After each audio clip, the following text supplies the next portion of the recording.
आज की फिल्म, आज की पेशकश है गदर एक प्रेम कथा और आज के हमारे मेहमान हैं अनिल शर्मा। बहुत बहुत धन्यवाद सौरभ जी।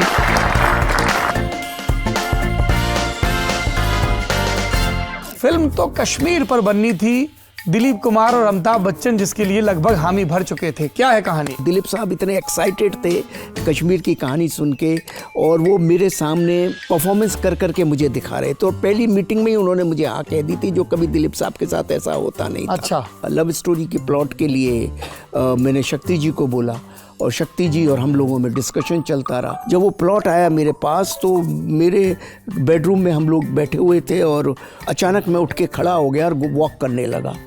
और मैंने शक्ति जी को बोला, शक्ति जी ये तो अपने आप में पूरी फिल्म है और ये फिल्म भारत की सबसे बड़ी हिट फिल्म हो सकती है क्योंकि ये तो रामायण है। बात ये कही जाती है कि आप महाराजा बना रहे थे गोविंदा के साथ, तो उनको भी आपने ये कहानी सुनाई थी। गोविंदा साहब ने मुझसे पूछा था कि क्या कर रहे हो नेक्स्ट, तो मैंने कहा था ये मैं कर रहा हूँ।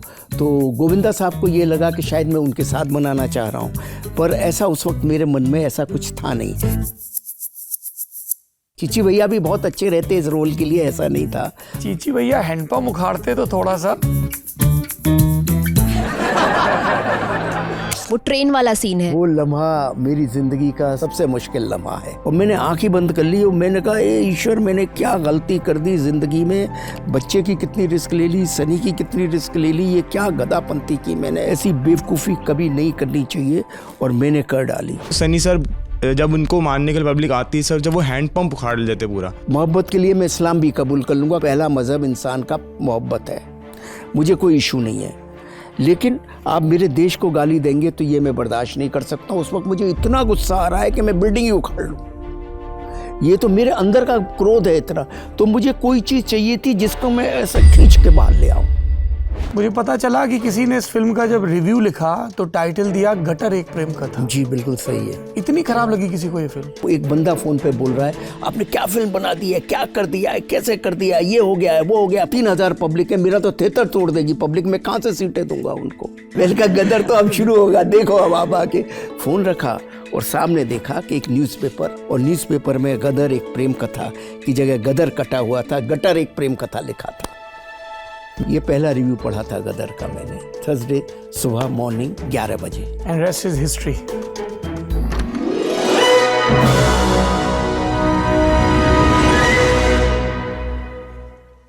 ये कहानी एक गली से शुरू होती है जिसके आखिरी कोने पर एक अजीब सी खुशबू आती थी, अगर आप उसको खुशबू कहें तो। ये वो दौर था जब अंडा खाना वयस्क होने की या वर्जनाएं तोड़ने की निशानी हुआ करती थी। ये वो दौर था जब शहरों में मोहल्ले खास पेशों के लिए आरक्षित थे। जैसे ये टेलर वाली गली थी, यहाँ पर दाएं से लेकर बाएं तक सिर्फ और सिर्फ दर्जियों की दुकानें थीं। और थी वो एक अजीब सी गंध जो नए कपड़े के कटने से आती है। अब आप ये घालमेल कर लीजिए, ताज़े बने ऑमलेट की खुशबू और उन सब के बीच दर्जी की ये गंध। इन्हीं सब के बीच में एक सिनेमा हॉल था, नाम था कृष्णा टॉकीज। कहते हैं कि किसी जमाने में कृष्णा टॉकीज में नई नवेली फिल्में लगा करती थी, गांव देहात से ट्रैक्टर ट्रॉली भरकर लोग आया करते थे और होता था एक शाहकार। पर यह गए जमाने की बात थी। अब तो कृष्णा टॉकीज के जो पोस्टर छपते थे वो नीले रंग के ज़्यादा होते थे। सुबह सवेरे का शो होता था, गमछों का इस्तेमाल चेहरा ढकने के लिए किया जाता था क्योंकि पुतली बाई की जवानी देखने के लिए पूरा का पूरा ज़िला उमड़ रहा था, लेकिन एक दूसरे से नज़रें बचाकर। ये सब चल रहा था कुछ एक दशकों से और हम वर्जनाओं के उस प्रदेश से चुपचाप गुजर जाते थे। पर एक रोज़ ये सब बदल गया क्योंकि एक फिल्म आई थी अर्चना टॉकीज के लिए। लेकिन फिल्म की रिलीज के समय कुछ एक जगह बलवा हुआ, टॉकीज के संचालक घबरा गए और उन्हें लगा कि ये शो प्रिंट, ये रील किसी और को सौंप दी जाए और उन्होंने सौंप दी कृष्णा टॉकीज के मालिकों को। उसके बाद क्या हुआ, नए सिरे से रंगरोगन हुआ, सीटों की रैक्सीन बदली, कैंटीन का नए सिरे से ठेका उठा क्योंकि फिल्म चल निकली थी। इतनी चल निकली थी कि उसने उस सिनेमा घर की काया कलब तब्दील कर दी थी, उसका मुकद्दर बदल दिया था। इस फिल्म की हर कस्बे, हर शहर, हर गली और हर देखती आंखों में ऐसी ही कहानी है। इस फिल्म ने गदर काट दिया था। नमस्कार, मेरा नाम सौरभ द्विवेदी है। एक्शन, रोमांस और मार धाड़ से भरपूर लल्लन टॉप के इस नए शो में, रोजाना 4 शो में, हालांकि आज की फिल्म के मामले में एक शो एक्स्ट्रा ऐड होता है। आज की फिल्म, आज की पेशकश है गदर, एक प्रेम कथा, और आज के हमारे मेहमान हैं अनिल शर्मा। बहुत बहुत स्वागत है आपका। जी नमस्कार, धन्यवाद। आप सबका बहुत बहुत धन्यवाद सौरभ जी। और क्या कहानी सुना दी आपने, ऐसी बहुत बढ़िया। ये कहानी है कहाँ की? ये मेरे होम टाउन उरई जालौन की कहानी है, उत्तर प्रदेश। बहुत बढ़िया, और अच्छा लगा सुनकर मुझे। और यहाँ मैं आया हूँ और इतने सारे स्टूडेंट्स आपने बुलाए हुए हैं, इन सब के बीच में मुझे बहुत ही अच्छा लग रहा है। और ऐसा लग रहा है कि जैसे कि स्टूडेंट्स तो मैं अभी भी हूँ, और मैं कहना ये चाह रहा था कि मैं स्टूडेंट हो गया हूँ, पर स्टूडेंट मैं अभी भी हूँ, क्योंकि सिनेमा का स्टूडेंट सिनेमा की पढ़ाई कभी ख़त्म होती नहीं। आप कितनी भी फिल्में बना लें, कितना भी कुछ कर लें, हमेशा स्टूडेंट्स ही रहते हैं। तो आप सबके बीच में आके मुझे बहुत अच्छा लग रहा है। और गदर एक प्रेम कथा को पूरे भारत ने एक आइकॉनिक बना दिया, उसकी मुझे बहुत खुशी है। अब चलिए चर्चा करते हैं इसको। जी, चर्चा करते हैं। और जब आप ये कह रहे थे तो कितने ही मंजर मेरी आंखों के सामने से गुजर गए। जी, ला मार्टिनियर कॉलेज लखनऊ का वो शूट जी है, जब सनी देओल सरदार तारा सिंह हैंडपंप उखाड़ते हैं। और आपका एक इंटरव्यू में पढ़ रहा था कि मेरा वश चलता तो मैं पूरी की पूरी बिल्डिंग उखड़वा देता। उस वक्त गुस्सा इतना था, क्योंकि कोई कहे कि तुम मजहब बदल लो, समझ में आता है मोहब्बत के लिए, क्योंकि इंसान का सबसे बड़ा मजहब अपनी बीवी और बच्चों की हिफाजत करना है। बकौल गदर एक प्रेम कथा।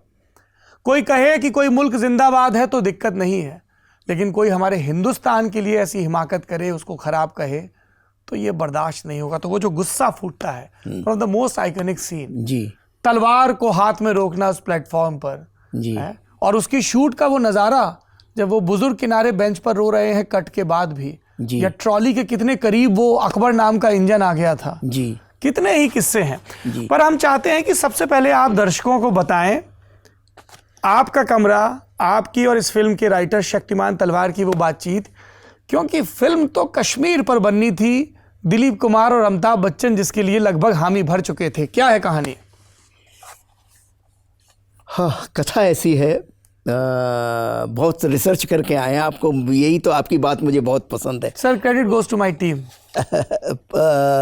आप जिस तरह से सिंसियरिटी से सवाल करते हैं और जिस तरह से आप पूरी रिसर्च करके आते हैं, मैं जब भी आपका इंटरव्यू देखता हूँ, जब भी आपका ये देखता हूँ, मुझे बहुत अच्छा लगता है। Thank you so much. तो बात ऐसी थी कि मेरी बड़ी इच्छा थी दिलीप साहब के साथ काम करने की। हर व्यक्ति की इच्छा होती है। दिलीप साहब भारत के सबसे बड़े कलाकार, और तो मैं एक फिल्म बना रहा था, कहानी लिख रहा था शक्तिमान जी के साथ, कश्मीर में पंडितों के पलायन के ऊपर। उस वक्त ये माहौल चल रहा था, तो मैंने सोचा कश्मीर पे एक फ़िल्म बनाई जाए। तो उस फिल्म में जब मैं स्क्रिप्ट कर रहा था, लिख रहा था, तो मैंने शक्ति जी को बोला कि मुझे एक सब प्लॉट चाहिए, कश्मीरी लड़के का और एक पाकिस्तान की लड़की का, एक सब प्लॉट चाहिए। तो वो सब प्लॉट सोच रहे थे, मैं भी सोच रहा था, और दिलीप साहब के साथ मैंने कहानी सुना दी थी दिलीप साहब को। और दिलीप साहब इतने एक्साइटेड थे कश्मीर की कहानी सुन के, और वो मेरे सामने परफॉर्मेंस कर करके मुझे दिखा रहे थे। और पहली मीटिंग में ही उन्होंने मुझे हाँ कह दी थी, जो कभी दिलीप साहब के साथ ऐसा होता नहीं था। अच्छा। और उसमें अमिताभ बच्चन नहीं थे, धर्म जी के साथ मैं करना चाहता था। दिलीप कुमार धर्मेंद्र की कभी कोई फिल्म आई नहीं थी। इंटरेस्टिंग। तो मैंने सोचा कि ये पिक्चर मैं करूँगा। साथ में धर्म जी को भी सुना दी, और एक यंग लड़के का भी काम था। वो यंग लड़का मेरे मन में उन दिनों यंग आमिर खान आया हुआ था, सोचा था कि उनको लूँगा, और मैंने पर उनके साथ तभी बात नहीं की थी तब तक। ये किस साल की बात है अनिल जी? ये बात है 97-98 की बात होगी। तो आमिर खान आप यंग लड़का सोच रहे थे? यंग उन्हीं दिनों आए थे, आमिर खान को 2-4 साल ही हुए थे आए हुए। अरे नहीं भाई साहब, 10 साल हो गए थे। 10 साल हो, 8-10 साल हो गए। ठीक है, मतलब इतने बड़े, जी बिल्कुल, इतना बड़ा ये राजा हिंदुस्तानी वाला दौर था। हाँ, वो दौर था। तो मैंने सोच रहा था कि उनको लूँगा, पर उनसे मेरी इस संबंध में कोई बात नहीं हुई थी तब। पर ऐसा मेरे मन में ये सेटअप चल रहा था। धर्म जी से बात कर ली थी, दिलीप साहब से बात कर ली थी, और मैं कथा पे काम कर रहा था। काम कर रहा था तो मुझे एक लव स्टोरी का एक प्लॉट चाहिए था। लव स्टोरी के प्लॉट के लिए मैंने शक्ति जी को बोला और शक्ति जी और हम लोगों में डिस्कशन चलता रहा, तो ये सब होता रहा। जब वो लव स्टोरी का प्लॉट आया हमारे पास, जब वो प्लॉट आया मेरे पास, तो मेरे बेडरूम में हम लोग बैठे हुए थे और अचानक मैं उठ के खड़ा हो गया और वॉक करने लगा।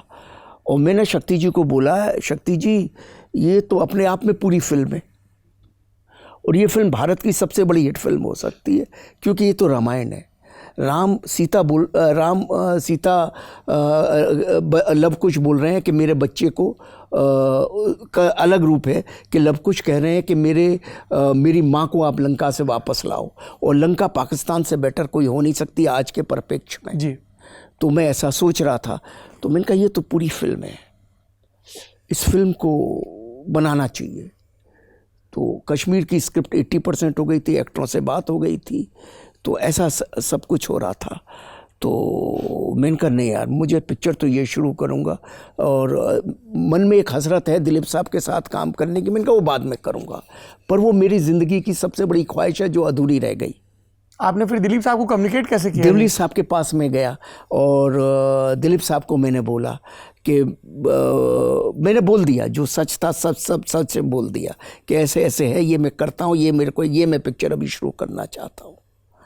तो दिलीप साहब ठीक है, दिलीप साहब तो दिलीप साहब हैं, पर वो मुझे दिलीप साहब जिस तरह से सीन परफॉर्म करके दिखाते थे, आज तक भी मेरे दिमाग में वो खड़े होकर ऐसे सीन मुझे परफॉर्म करके दिखाते हैं, अनिल मैं ऐसे करूँगा, मैं ऐसे करूँगा, मैं ऐसे करूँगा।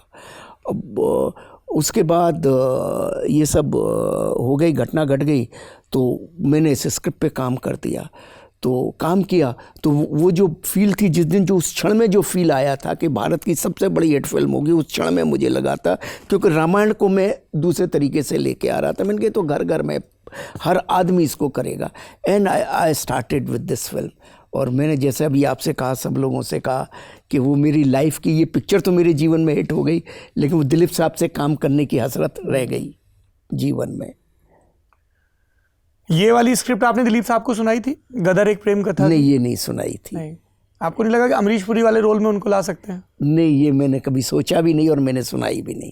अच्छा। ये मेरे दिमाग में भी नहीं आई बात कभी, क्योंकि ये वो दिलीप साहब के साथ मैं नहीं सोच सकता था नेगेटिव किरदार। वो दिलीप साहब क्या था कि मेरी ज़िंदगी में मेरे और मेरा बेटा उत्कर्ष, हम दोनों के जीवन का जो सबसे बेस्ट जो एक्टर हमको लगता है हमारी लाइफ में, जिससे हम सबसे ज़्यादा इंस्पायर्ड हैं, जो हमको लगता है कि भाई उस जैसा एक्टर इस देश ने पैदा ही नहीं किया, वो दिलीप कुमार है, और जिसकी हम सबसे ज़्यादा इज्जत करते हैं और सबसे ज़्यादा प्यार करते हैं।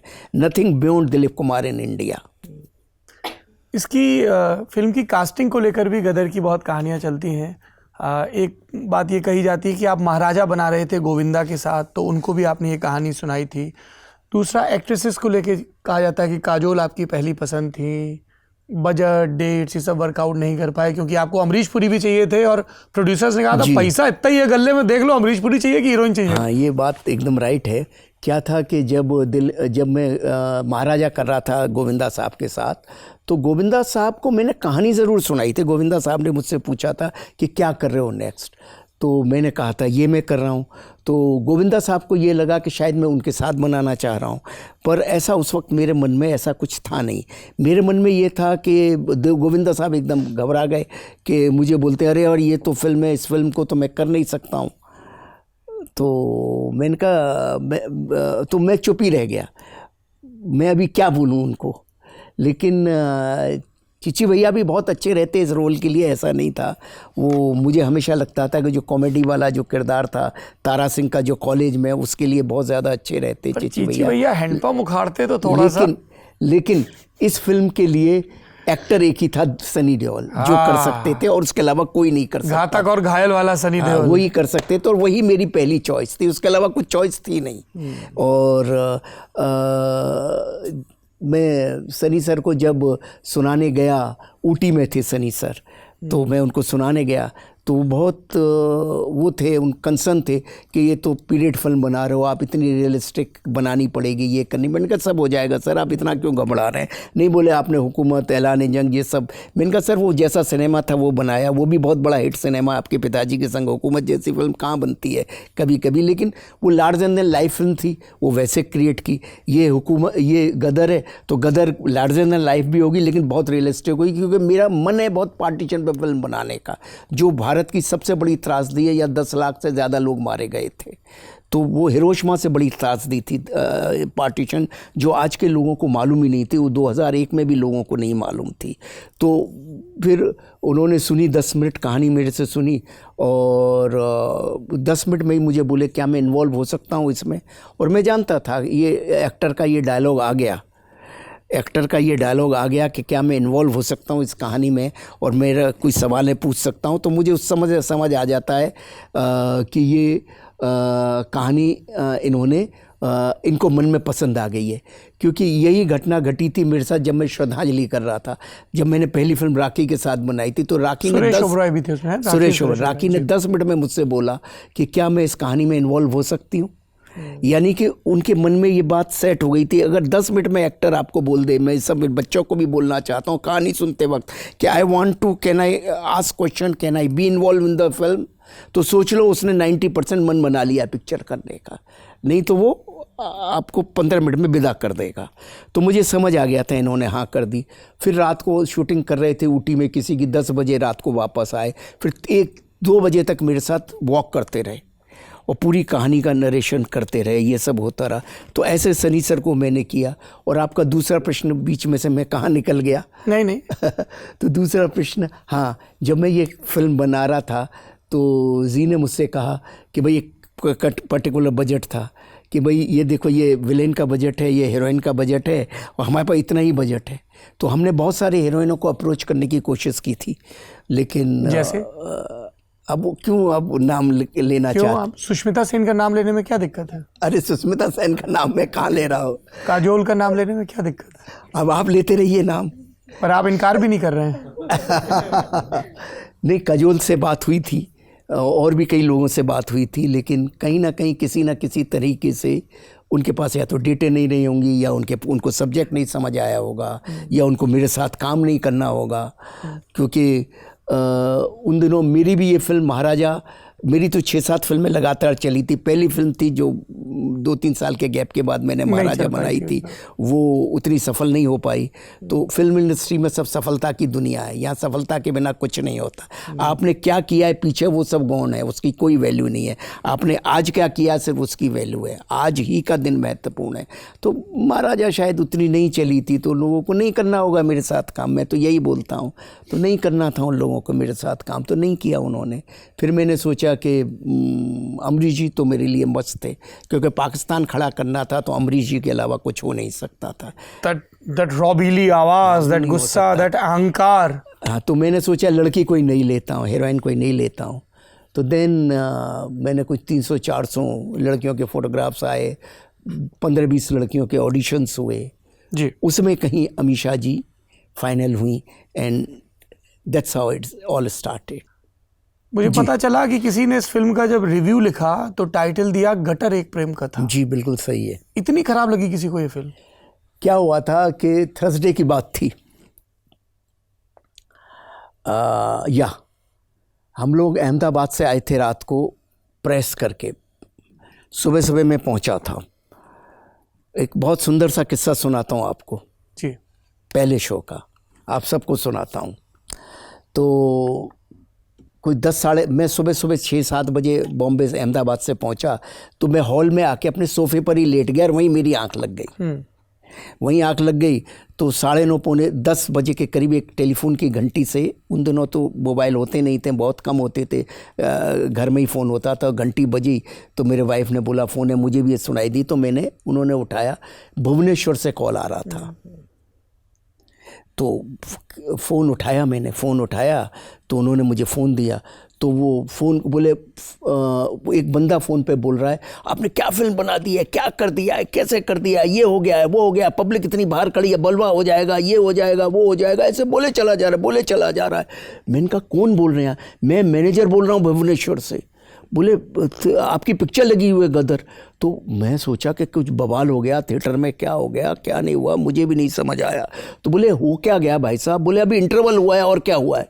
इंटरवल हुआ है तो क्या है? बोले पब्लिक पागल हो गई है, पैसे फेंके जा रही है थिएटर में, और 3,000 आदमी थिएटर के बाहर खड़ा हो गया। मैंने कहा कैसे खड़ा हो गया?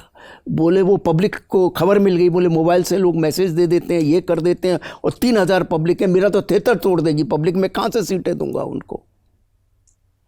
तो मैंने कहा ये क्या बोल रहा है बंदा? मैंने कहा ये तो अच्छी, बोले नहीं बात अच्छी है मगर आपने फिल्म क्या बना दी? इंटरवल तक वैसी, इंटरवल के बाद भी ऐसे ही क्या? इंटरवल के बाद तो असली गदर शुरू होगी। मैंने कहा गदर तो अब शुरू होगा, देखो अब आप आके।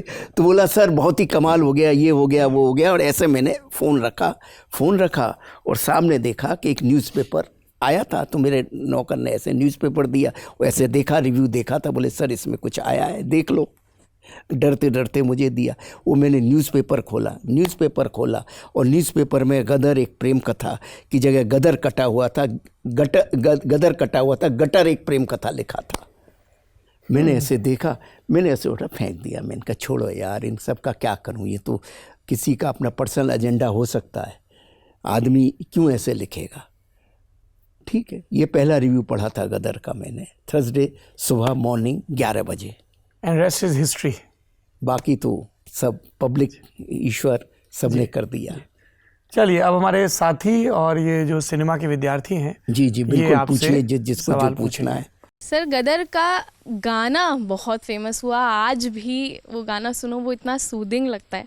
इसका एक किस्सा मैं कहीं पढ़ रही थी कि जब आपने आनंद बख्शी जी को ब्रीफ दिया या कहानी सुना रहे थे तो वो बार बार वॉशरूम उठ के जा रहे थे, है ना? वो क्या किस्सा था, वो उन्होंने क्या रिएक्शन दिया इस कहानी पे, ये बता दीजिए प्लीज़। आप भी काफ़ी स्टडी करके आई हैं। मेघना जी, ऐसा है कि उस गाने का सारा क्रेडिट मैं आनंद बख्शी साहब और क्या बोलते हैं उत्तम जी को देता हूँ। उड़ जा काले कामा, कहानी इसकी बहुत सिंपल सी कहानी। कई बार फिल्म क्या होती है, फिल्म सबके सहयोग और सबके उससे बनती है। गदर जब मैं बना रहा था तो मुझे एक गाना चाहिए था जो कि पूरी पिक्चर में 3, 4, 5 दफ़े आएगा। तो उत्तम जी ने मुझे एक धुन सुनाई और वो धुन रिकॉर्ड की मुझे, और वो किसी डमी वर्डिंग्स के साथ सुनाई। कई बार डमी वर्डिंग्स के साथ जब आपको धुन सुनाते हैं तो आपको वर्डिंग अटक जाते हैं, धुन नहीं समझ आती। तो वो मुझे कोई धुन अच्छी लगी नहीं। मैं घर आया, घर आके मैंने कैसेट अपनी वाइफ को सुनाई। वाइफ मुझे बोलती हैं, उनको म्यूज़िक का ज्ञान है, शास्त्रीय संगीत उन्होंने किया हुआ है, तो वो मुझे बोलती है कि ये गाना आप छोड़ना नहीं, ये गाना बहुत बड़ा हिट है। अरे मैंने कहा आप अभी नया ब्याह करके मेरे से आई हो, कलकत्ता से आई हो, आपको सिनेमा कुछ नहीं मालूम है, ये 0 गाना है, बिल्कुल नहीं चलेगा। आप वो क्लासिकल में रहो, हिंदी फिल्म के गाने आपको समझ नहीं आते। तो मैं उत्तम जी को बोला दूसरा गाना बनाओ। उत्तम जी बनाते हैं, तीसरा, चौथा, पर बार बार उत्तम जी बोलते हैं नहीं यही गाना अच्छा है जो मैंने आपको पहले दिया है। मैंने कहा उत्तम जी यार, आप पहले ही गाना रिकॉर्ड होना था। उनका समझ नहीं आ रहा, मुझे लगा मैंने म्यूज़िक डायरेक्टर रॉन्ग ले लिया, ये मेहनत ही नहीं कर रहा है, कोई गाना दे ही नहीं रहा है मेरे को। महीना गुजर गया, बख्शी साहब गए हुए थे स्विट्ज़रलैंड छुट्टियों पे, वो आने वाले थे। तो उत्तम जी बोले जब बख्शी साहब आएंगे तो हम तब डिसीज़न लें। मैंने कहा चलो बख्शी साहब के सामने डिसीज़न ले लेते हैं। घर में मेरी वाइफ रोज़ बोले ये गाना छोड़ो मत, रोज़ वो गाने को सुने, बोले ये गाना बहुत बड़ा हिट है। मैं अच्छा, कान मेरे बहुत तेज़ हैं गानों के लिए, कि मेरे को जब भी गाना पसंद आता है वो गाना हमेशा हिट होता है। आज तक टचवुड ऐसा रहा। गाना नहीं आता लेकिन ईयर मुझे समझ आता है। वो गाना मुझे समझ नहीं आ रहा था, मैं सोच रहा हो क्या रहा है ये। टाइम गुजरा, बख्शी साहब आए, तो बख्शी साहब के पास मैं गया, उत्तम जी गए अपना हारमोनियम लेके, और बख्शी साहब को मैंने बोला कि बख्शी साहब, उत्तम जी ने एक गाना बनाया हुआ है और मुझे 1 महीने से सुना रहे हैं और कह रहे हैं गाना बहुत अच्छा है, आप डिसीज़न लोगे कि ये गाना अच्छा है या बुरा है, आप दिखाइए, आपके वर्डिंग्स आने के बाद हम डिसीज़न लेंगे। तो बख्शी साहब मुझे बोलते हैं कि अनिल शर्मा, उत्तम का तो गाना मैं सुन लूँगा, पर मैंने ये भी बोला मुझे वो गाना बिल्कुल पसंद नहीं है। बट माई वाइफ से इज़ वेरी गुड, बट मुझे पसंद बिल्कुल नहीं है। उत्कर्ष भी छोटा सा था, वो भी बोलता था पापा बहुत अच्छा है। उसको धुन तो समझ आती थी, वर्डिंग उसको तो, वो छोटा था, वर्डिंग समझ आती नहीं थी, 4 साल का 5 साल का था, उसको क्या सिर्फ ट्यून समझ आती थी, ट्यून गुनगुनाता रहता था वो। तो ये सब हो रहा था, तो मैंने कहा मुझे नहीं समझ आ रहा है साहब। तो उत्तम जी बोले, वो बख्शी साहब बोलते हैं कि इसका गाना तो मैं समझ लूँगा, पहले तू कहानी सुना मुझे, फिर देखता हूँ। तो कहानी सुनाई मैंने उनको। जब मैंने कहानी सुनाई, बोले डिटेल सुनाऊँ? बोले हाँ डिटेल सुना। मैंने कहा 1.5-2 घंटा लगेगा? बोले सुना। जब मैंने डिटेल सुनाना शुरू किया तो हर 2 मिनट में वो बाथरूम जा रहे हैं, उठ के आ रहे हैं। मैंने कहा ये तो बार बार कहानी इनको समझ ही नहीं आ रही है, 5 मिनट में उठ जाते हैं, 5 मिनट में उठ जाते हैं, बातें हैं, जाते हैं, आते हैं, जाते हैं, आते हैं, जाते हैं। पूरी कहानी सुन ली उन्होंने। पूरी कहानी सुनने के बाद मुझे बोलते हैं कि कहानी तो तेरी मुगले आज़म है। मैंने कहा आप तो बार बार अंदर जा रहे थे। बोले इसलिए जा रहा था कि आंसू रोक नहीं पा रहा था, आंसू पोंछने जाता था, अंदर मुंह धोने जाता था, और सिगरेट ऐसे लगाते थे और सिगरेट का सुट्टा लगाते थे और आ जाते थे। तो मतलब पिक्चर तो तेरी बहुत बढ़िया, आज बोल दिया तेरी मुगले आज़म है पिक्चर। मैंने कहा यार ये क्यों, मेरी तो कोई इतनी बड़ी स्थिति है नहीं, बख्शी साहब बहुत बड़े आदमी, ये क्यों मेरे फ्लैटर कर रहे हैं? मुझे ऐसा लग रहा है ये कहाँ से पिक्चर हिट है, लेकिन बड़ी हिट हो सकती है, लेकिन मुगले आज़म है, मदर इंडिया, हम लोग वहाँ कहाँ तक पहुँच सकते हैं? पॉसिबल ही नहीं है वहाँ तक पहुँचना। हम ये तो एवं ही बातें कर रहे हैं, फ्लैटर कर रहे हैं। मन ऐसा अपने आप को करता था। फिर उत्तम जी ने कहा, फिर इन्होंने बोला कि भाई उत्तम अब तू धुन सुना। तो उत्तम जी ने बिना वर्डिंग्स के, क्योंकि दूसरे लिरिक राइटर को सुना रहे हैं तो वर्डिंग तो यूज़ करेंगे नहीं, उत्तम जी ने धुन सुना, दा रा ना ना ना ना ना, धुन सुनाना शुरू किया। तो धुन सुनाया और उठे, सिगरेट का ऐसा सुट्टा लगाया, फिर आए, बाथरूम गए, फिर आए। तो बोले अनिल शर्मा, जैसे तेरी फिल्म मुगले आज़म है तो ये गाना भी मुगले आज़म ही है, ये सुन ले बस। अभी तू जा, अभी जा, मुझे इस फिल्म के साथ, इस धुन के साथ जीने दे। कल मैं 4 बजे तू मुझे मिलना। तो कल 4 बजे मैं और उत्तम जी गए, मिलने गए उनसे। तो मैंने उनसे कहा, उन्होंने कहा सुन देख, ऐसा है कि मैं लिरिक राइटर हूँ और तू प्रोड्यूसर है, पैसे देगा। मैं अगर तेरे को 3-4 मुखड़े नहीं सुनाऊंगा तो तुझे लगेगा मैंने कोई काम ही नहीं किया। तो एक मुखड़ा सुन। एक मुखड़ा सुनाया, बड़ा अच्छा मुखड़ा लगा। फिर दूसरा सुनाया, वो मुखड़ा भी बहुत अच्छा लगा। फिर उन्होंने कहा कि अब एक तीसरा मुखड़ा और सुनाता हूँ जो होना चाहिए। ये दोनों बहुत अच्छे हैं, लेकिन जो होना चाहिए वो मैं सुना रहा हूँ इस फिल्म का। और इसका तेरे को लास्ट सीक्वेंस सुनाता हूँ, जब वो बच्चा ये बजा रहा है और माँ को होश आता है, वहाँ से गाना शुरू करता हूँ। और बख्शी साहब ने गाना शुरू किया। बख्शी साहब को गाते भी बहुत अच्छे, तो धुन तो उनके पास थी। बख्शी साहब ने गाना सुन के, उड़ जा काले कामा, ये ओ घर आजा परदेसी। जैसे ही उन्होंने ये बोला, अभी क्या मैं एज ए डायरेक्टर गाना देख रहा हूँ, मैं एज कोई म्यूज़िक पसंद करने वाला एक दर्शक की तरह से गाना नहीं देख रहा हूँ, मैं सिचुएशन देख रहा हूँ। मुझे वो पसंद इसलिए नहीं आ रही थी कि जो मुखड़ा लिखा था वो मेरी सिचुएशन पे नहीं जा रहा था, इसीलिए मैं अटक रहा था बार बार। मैं धुन नहीं सुन रहा हूँ, मैं वो वर्डिंग्स को सुन रहा हूँ। और दैट डे आई लर्न कि भैया मुखड़ा, आप पहले धुन देखो, मुखड़ा तो आप अपनी सिचुएशन के हिसाब से बना ही सकते हो, जो आपके सिचुएशन को सेट करे। वो मेरी उस दिन बहुत बड़ी लर्निंग हुई। तो उन्होंने जैसे ही बोला घर आजा परदेसी, मेरा, अरे मैंने कहा बच्चा माँ को बोला, मेरा एकदम ठक करके मेरा क्लिक हो गया। मैंने कहा ये तो ज़बरदस्त है, ये ज़बरदस्त है।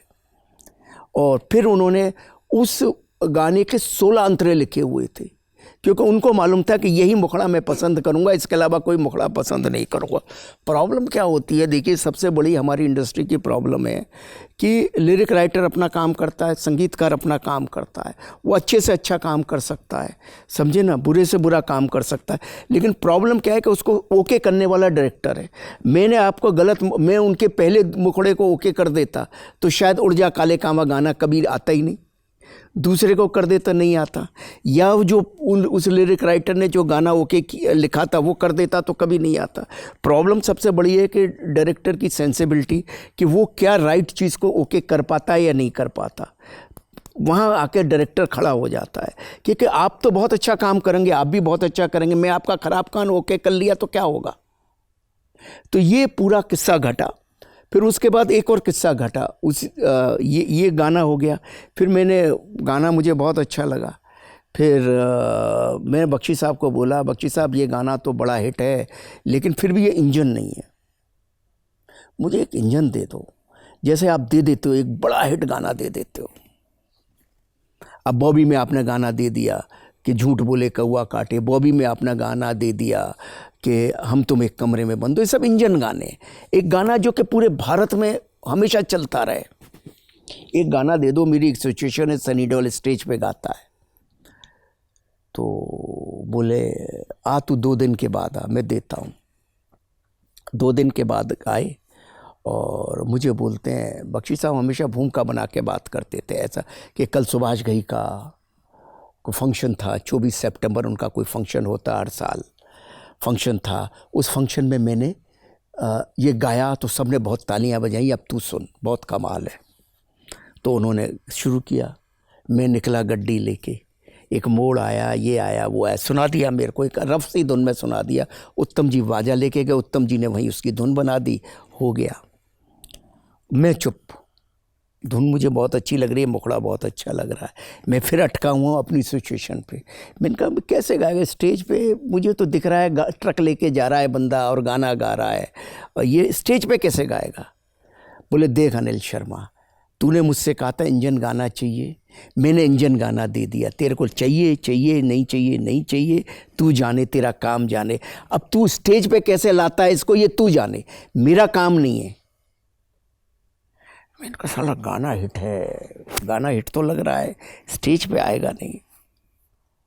तो मैं ऐसे उठ के खड़ा हो गया, उनकी खिड़की के आगे खड़ा हो गया, उनकी एक बैल्कनी सी थी। मैं 5 मिनट मुझे दीजिए, 10 मिनट तक मैं सोचता रहा कि कैसे इसको पिक्चराइज करूँगा, क्या करूँगा, ये गाना स्टेज पे कैसे गाना। तो कहते ये मैं निकला गाड़ी लेके, तो ट्रक में ही जा रहा है बंदा, ट्रक ड्राइवर है, तो स्टेज पे आएगा कैसे। फिर मन में अचानक विचार आया कि मैंने कहा यार स्टेज के ऊपर तो सिंगर लोग अपने गाने गाते हैं, वो तो सिंगर है। एक डायलॉग डाल दूंगा कि मैं पिक्चर में मैं तो अपने थल्ले पे ये गाना गाते रहता हूँ, वो तो गाता रहता है गाना, सिंगर गाना है तो अपना गाना सिंगर तो कहीं भी गा सकता है, तो स्टेज पे क्यों नहीं गा सकता अपना कोई पॉपुलर गाना, तो गा देगा। जैसे ये विचार मेरे दिमाग में आया, मैंने कहा सर गाना डन है। पर फिर उस वक्त एक और बात दिमाग में आई जो मैं आप सब स्टूडेंट्स को समझाना चाहता हूँ, जो मुझे ये बात कभी राज कपूर साहब ने भी कही थी, मनोज कुमार ने भी कही थी, लेकिन बात दिमाग में बैठती नहीं थी। ये कहा था कि ये डायरेक्टर की जो सबसे बड़ी प्रॉब्लम, मैंने उनसे पूछा था हिट गाने कैसे बनते हैं, बोले हिट गाने तभी बन सकते हैं जब आप सिचुएशन से बाहर निकलो। आप लोग अपनी सिचुएशन में अटक जाओगे कि मेरी ये सिचुएशन है, इसमें मुझे यही गाना चाहिए, तो हिट कैसे होगा, वो तो सिचुएशनल गाना हो जाएगा। हिट गाने के लिए पहले हिट गाना लो। तो मैंने राज कपूर साहब को बोला, मैंने कहा सिचुएशन में नहीं आएगा, वो तो अननेचुरल हो जाएगा। बोले वैसे भी कौन सा गाना नेचुरल होता है, कौन आप इर्द गिर्द आप पेड़ों के इर्द गिर्द गाते हो लाइफ में। जब आप अननेचुरल कर रहे हो तो पूरे अननेचुरल कर लो, गाना तो हिट ले लो या तो मत करो। दो पाँव में, 2 नावों में पाँव मत रखो। तो मैंने कहा यार शर्मा जी ये बात आप बार बार क्यों भूल जाते हो, आप गाना हिट लो, उसको फिर अपनी सिचुएशन में ढालो, सिचुएशन में तो ढल जाएगा, वो तो आपके हाथ में है। हिट गाना है, वैसे कौन होने वाला है। तो फिर गदर के बाद से फिर मैंने माइंड सेट एकदम सेट कर लिया अपना कि भैया अभी तो मैं हिट गाने लूँगा। उसका परिणाम ये है कि आज तक टचवुड हर फिल्म में गाने हिट ही हो रहे हैं, क्योंकि अब मैं हिट गाने लेता हूँ, सिचुएशन बाद में डालता हूँ। राज कपूर साहब जो करते थे 25-25, 30-30 गाने बनाया करते थे, उसके बाद तो वो स्क्रिप्ट शुरू करते थे। कि भाई लव स्टोरी में क्या होगा, मिलना होगा, बिछुड़ना होगा, जुदाई होगी, ये इसके अलावा तो कुछ होगा नहीं। तो पहले मैं गाने बना लूँ 25-30, उसको उसमें से जो अच्छा गाना है वो अपनी स्टोरी में डालूँ। हम लोगों को शिक्षा दी जाती है भाई पहले अपनी स्क्रिप्ट कर लो।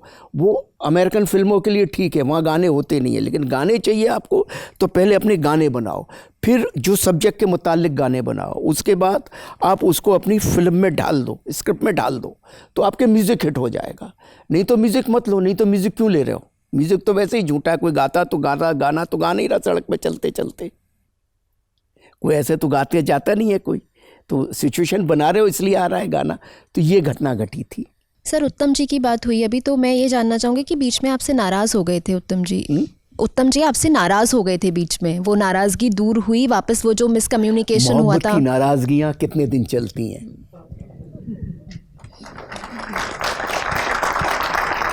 तो बात हो गई मतलब वापस? हो गया। उनको ये था कि होता है भाई, तो वो संगीतकार हैं और उनका ही गाना था, उनका गाना मिथुन ने रिप्राइज़ किया। मिथुन भी बेचारा गदर 2 के अंदर इतना वो था कि भाई ये इतना बड़ा आइकॉनिक सॉन्ग है, इनको मैं रिप्राइज़ करूँगा तो कैसे करूँगा। मैंने कहा एक ना वर्डिंग चेंज होगा, एक ना धुन चेंज होगी, सिर्फ इंस्ट्रूमेंटेशन में आप थोड़ा सा चेंज करो। तो उनको लग रहा था अंदर से कि भाई देखो मेरे गाने हैं, मेरी चीज़ें हैं, और गाना तो उनका ही है और तो किसी का नहीं है, बख्शी साहब का ही है, पर हमने उनका नाम भी दिया, क्रेडिट भी दिया, सब कुछ दिया, और वो डिज़र्व भी करते हैं, उनका ही है। तो अंदर थोड़ा सा खलिश होती है, एक कलाकार है, कलाकार में कई बार ऐसी चीज़ें हो जाती हैं, पर बहुत ही अच्छे इंसान हैं जिनका नाम है उत्तम जी, और सोने जैसे इंसान हैं। जी सर, मेरा जो सवाल है वो फिल्म के एक सीन को लेकर के है। वो ट्रेन वाला सीन है जिसमें सनी देओल, अमीषा और दरमिया का जो किरदार है वो चलती हुई ट्रेन में भाग रहे हैं। तो जो गोद में बच्चा है वो 5 साल के उत्कर्ष ही हैं जो गोद में है। वो जो पूरा सीन शूट हो रहा था, क्योंकि आपने कोई डमी बेबी इस्तेमाल नहीं किया है उस सीन में, तो क्या ऐसे एज अ फादर और एज अ डायरेक्टर भी क्या ऐसे दिल में धक धक हो रही थी कि आप चलती हुई ट्रेन में हर डब्बे पे? वो लम्हा मेरी ज़िंदगी का सबसे मुश्किल लम्हा है, और ये सब बच्चों के माता पिता उस लम्हे को एहसास कर सकते हैं। मेरी लाइफ का सबसे डिफ़िकल्ट लम्हा है। क्या था कि हम लोग शूटिंग कर रहे थे और 25-30 किलोमीटर की स्पीड से, 30 किलोमीटर की प्लस की स्पीड से गाड़ी जानी थी, और सनी को दौड़ना था, अमीषा को दौड़ना था, विवेक शौक को दौड़ना था। सनी के कंधे पे बच्चा था और चॉपर में कैमरा था और 3-4 कैमरे थे, और मैं पूरी सोचता रहा क्या करें। मैंने कहा चॉपर में कैमरा, उन दिनों VFX होता नहीं था, इतना कुछ था ही नहीं, और बच्चा तो दिखेगा और कंधे पे बच्चे को मैं डालूंगा, सनी के लिए भी बड़ी मुश्किल हो जाएगी, और उसकी बहुत बड़ी जिम्मेदारी दे रहा हूँ, और बहुत ही था। और बच्चा था तो सेट पे माँ भी होती थी। तो उस दिन मैंने मन में डिसाइड किया कि नहीं, उत्कर्ष को कंधे पे लेके जाऊंगा, करेंगे और जो होगा देखेंगे, कुछ नहीं होगा, ईश्वर है, कुछ नहीं होगा, ऐसा मैं सोचता रहा। पूरा उसको लेते आया उत्कर्ष तो बहुत खुश था, बोले मुझे कोई प्रॉब्लम नहीं, मैं जाऊँगा। बच्चों को तो ऐसा, उसके लिए तो वो वैसे ही बचपन से ही गेम्स खेलता था, उसको तो थ्रिल ही लगता था हर चीज़ में, उसको लिए तो कोई टेंशन थी नहीं, उसको 1 रुपये की टेंशन नहीं थी। और मैंने कहा तू कर लेगा ना? बोले हाँ मैं कर लूँगा, ये है वो है फलाना है। उसको अंदाज़ भी नहीं ना चलती हुई ट्रेन पे क्या होगा, उसको क्या अंदाज़, कभी चढ़ा ही नहीं, देखी नहीं कुछ। तो आया, माँ को बोला आज आराम से आना, ये है वो है सब। आप ये वो बिटिया भी थी मेरी छोटी, तो उसको उठा, ये सब वो तो आए। मैंने सुबह अर्ली मॉर्निंग चॉपर वॉपर कंधा, सनी बच्चे को ऊपर, बच्चा चढ़ गया ऊपर, वो तो फटकट चढ़ गया ऊपर, उस पर हो गया। और सनी सर को बोला, सनी सर बोला नहीं मैं संभाल लूँगा। अब क्या हुआ, सब कैमरा सेटअप हुआ, ये ट्रेन की bogie, 1 bogie, 2 bogie, 3 bogie, 4 bogie इन्होंने क्रॉस की, और ये ट्रेन चलना शुरू हुई। सनी सब खड़े हुए और उन्होंने दौड़ना शुरू किया, और चॉपर पे कैमरा, और ये 3-4 कैमरे लगे हुए। और मेरे तो ऐसा धक हुआ, मैंने कहा ये मैंने क्या ब्लंडर कर दिया। और मतलब मैंने ज़िंदगी में पहली बार ऐसा हुआ कि जब कोई डायरेक्टर की शॉट के दौरान आँख बंद हो जाए, मैंने आँख ही बंद कर ली, मेरी हिम्मत ही नहीं हुई शॉट देखने की, और धड़कन इतनी ज़्यादा तेज़ हो गई। मैंने कहा क्या ब्लंडर हो गया मेरा, सनी का पाँव जरा सा भी हो जाए तो क्या होगा। और आप कूद रहे हैं। वो जो मैंने एहसास किया जैसे वो पहले डब्बे से दूसरे डब्बे पे कूदा था, वो उसके क्षण से ही मेरी सांस रुक गई थी और मैंने आंखें बंद कर ली और मैंने कहा ए ईश्वर, मैंने क्या गलती कर दी ज़िंदगी में। बच्चे की कितनी रिस्क ले ली, सनी की कितनी रिस्क ले ली, ये क्या गधापंती की मैंने। ऐसी बेवकूफ़ी कभी नहीं करनी चाहिए और मैंने कर डाली। और वो चलते 10 सेकंड, 15 सेकंड, 20 सेकंड, 30 सेकंड गुजरे और मैंने आँख खोली क्योंकि मुझे ट्रेन के रुकने की आवाज़ सुनाई दी। आँख खोली और मैं क्या देख रहा हूँ, ट्रेन रुकते रुकते सनी सर ऐसा बेंड हो रहे हैं और मुझे समझ नहीं आ रहा क्या हो रहा है। और पाँव से एकदम जमा लिया उन्होंने, पाँव, और उत्कर्ष उनके कंधे पे, और उत्कर्ष ने ऐसे पकड़ा हुआ था जैसे बंदर का बच्चा बंदर को पकड़ लेता है कूदते वक्त, ऐसे पकड़ा हुआ था उस बच्चे। उसको भी भागते भागते तो फियर हुई होगा ना, ऐसे पकड़ा हुआ था।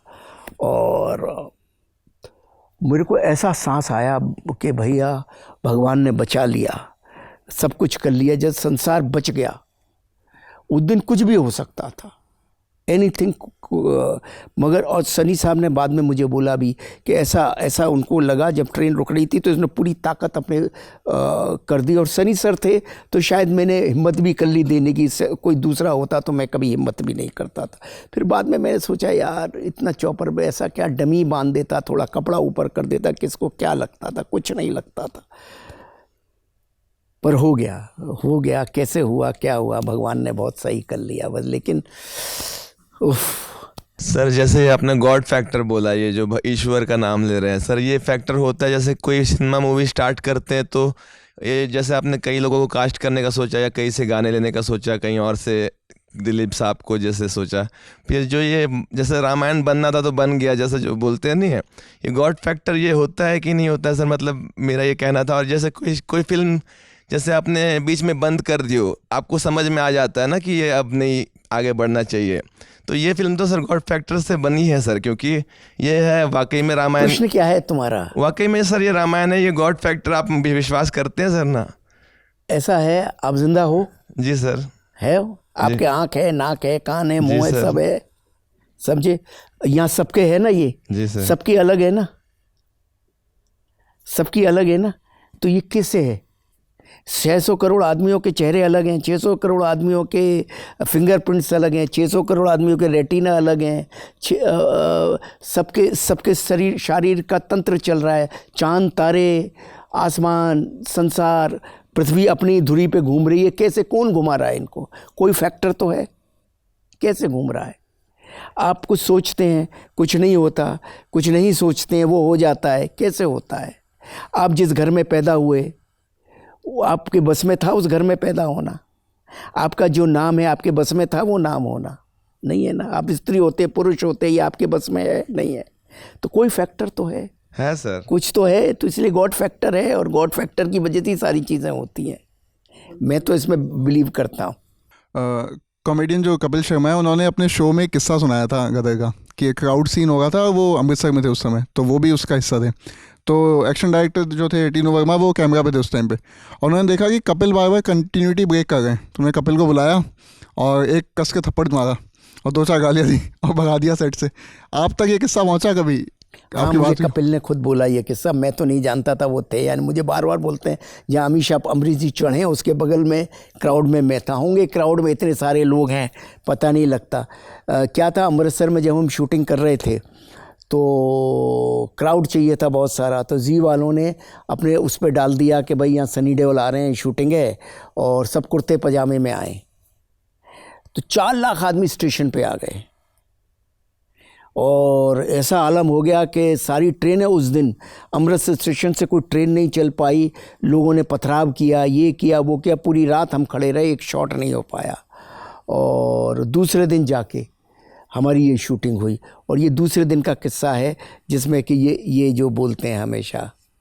और तो रहा होगा उनके जीवन में उस गदर के टाइम पे, तो वो अमृतसर में ही रहते थे और डेफिनेटली फिल्मों के फ़ैन थे, तो शूटिंग देखने ज़रूर आए होंगे। पर उन्होंने मुझे ये कई दफ़े एक बात बोली है। जी बोलिए। सर, आपकी फिल्म में ज्ञान प्रकाश जी ने वली मोहम्मद का किरदार निभाया है, जो थोड़े मेंटली अनस्टेबल थे।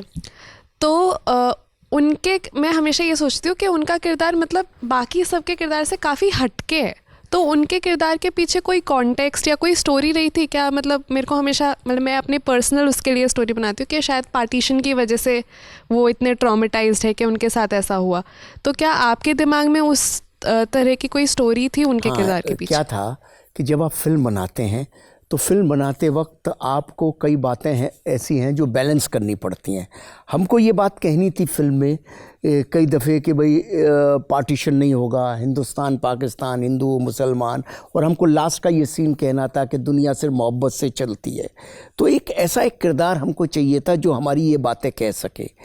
तो उसके लिए स्क्रिप्ट की रिक्वायरमेंट थी, तो उसके लिए हमने एक ऐसा करैक्टर कंसीव किया। हमने सोचा कि पाकिस्तान में कोई बातें ऐसी कोई या तो कोई साधु करेगा या कोई फ़कीर करेगा या कोई ऐसा आदमी बात करेगा जो कि उस अवस्था में रह रहा है, जो कि जिसको लगता है पार्टीशन हुआ ही नहीं है, और जो उस दौर में है जो ये चाहता है कि भाई पार्टीशन ना हो।